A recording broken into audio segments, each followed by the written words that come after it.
Washington Post is breaking a major story as we speak. Special counsel Robert Mueller told Attorney General William Barr that the depiction of his findings failed to capture context, nature, and substance of his probe. He expressed his concerns in a letter to William Barr after the Attorney General publicized Mueller's principal conclusions. Wow, that's what many of us thought. That the guy did not translate well. He made no effort to translate. He suppressed the Mueller report. Well, yeah, of course he did. He works for Donald Trump. But what I find interesting in the polling that showed that the Mueller report didn't change the vast majority of voters' minds, didn't move one way or another. That was the idea of Mueller. That was Barr's idea. That was Barr's ideal. However, to Ed's point, you're talking about a president who is stuck consistently at 46%. I don't know how you get reelected consistently at 46%. Because people lie to pollsters. Let's go to no, they do. They don't want to. Let's go to Robert Costa for that story. Bob Costa, let me go to this story. It seems to be an amazing story because a lot of people thought what you're just reporting that Barr failed to translate the reality of the Mueller report. That's correct, Chris. My colleagues at the Washington Post, our team that covers the Department of Justice, Matt Zapotosky and others, are reporting tonight that in that period between when the Attorney General released his summary of Mr. Mueller's findings and the release of the full report by the Attorney General, the special counsel Robert Mueller sent a letter to the Attorney General expressing his dissatisfaction with the way the Justice Department, and in particular the AG, handled his own report. Well, there's no evidence that I've seen that the AG responded appropriately to that. He did not correct the course that he set 48 hours after the Mueller report was in his hands. This is a developing story. The Post is only at this moment reporting that a letter was sent right after the Attorney General came out and made his statement summarizing the report. But the Post has been reporting for weeks that Mr. Mueller's team has been unhappy with the way Attorney General Barr has handled this all. Let me go to Congress. Thank you, Robert. Let me go to Congresswoman Jackie Spear of California. I'm sure you expected this because everybody who thought like you, I think it's fair to say, thought this was what's going on, that this Barr guy comes in there and working for the president, covered up the real intent, which was to point to the real misconduct, perhaps illegal conduct of the president, especially on the obstruction of justice front, and said he was exonerated, which he was not. And now it's coming out he didn't like being lied about. No surprise here. If you remember, there was a lot of rumors that people within the Department of Justice who had worked on the Mueller report were very disappointed in the 4-page summary that then Attorney General Barr had delivered before he delivered the entire document.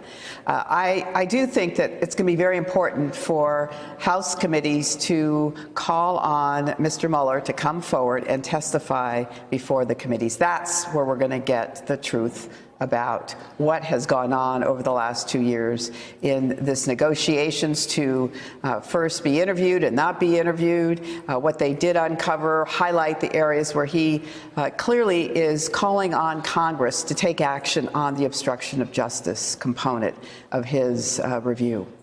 One of the things that Mueller said that really distorted the reality of the situation was to say that the issue of whether a president can be indicted while serving as president, he said that did not guide Mueller.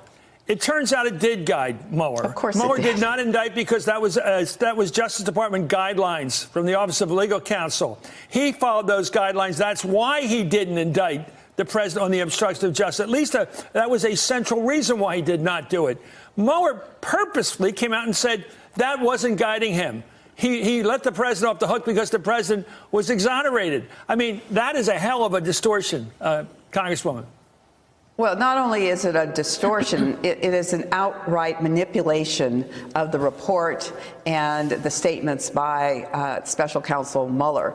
And I think it underscores the fact that we now have an Attorney General who is not the Attorney General for the American people, but the President's personal attorney in conjunction with his many other attorneys that he has representing him. This is a true disgrace, and that's why it's incumbent on the House in particular to hold these hearings and hold them in public so the American people can hear from Robert Mueller and others about what was really going on.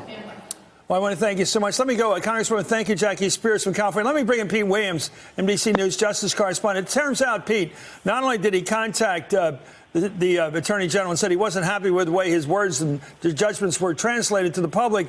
But also, he called him up and said, why don't you release the executive summaries? And he did so right away, and it took almost, 4 weeks for him to do so.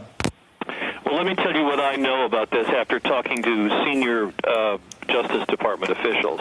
This was after the Attorney General released his initial letter summarizing what he called the top-line conclusions of the Mueller report. After that, Robert Mueller did say to Barr that he thought that it did not accurately convey all the sense of the report, and suggested later in a follow-up call that Mueller should release the executive summaries of the report. Now, what justice officials tell me is what is similar to what the Attorney General has said publicly about this, that, number one, he could not release the executive summaries because at the top of every page, and you can see this now if you look in the Mueller report, is a notice that says this may contain grand jury information, which, of course, can't be disclosed legally. So he basically said to the special counsel staff, I can't tell what the grand jury material in this is. And secondly, his concern was that he didn't want to release the report piecemeal. So that was his response. And, of course, we know now, we've all seen the report, so we can judge for ourselves whether the Attorney General accurately characterized it in his initial letter or not. But it is correct that Mueller did suggest to him that he didn't think his letter was accurate. What about the argument that he wanted that he thought the context was delivered wrong? And what about the protocol of why the special counsel, even though he wrote a letter and made a phone call to the Attorney General right after that report, the 4-page report by the AG, why he wouldn't go public if he wasn't satisfied with the reaction by the AG?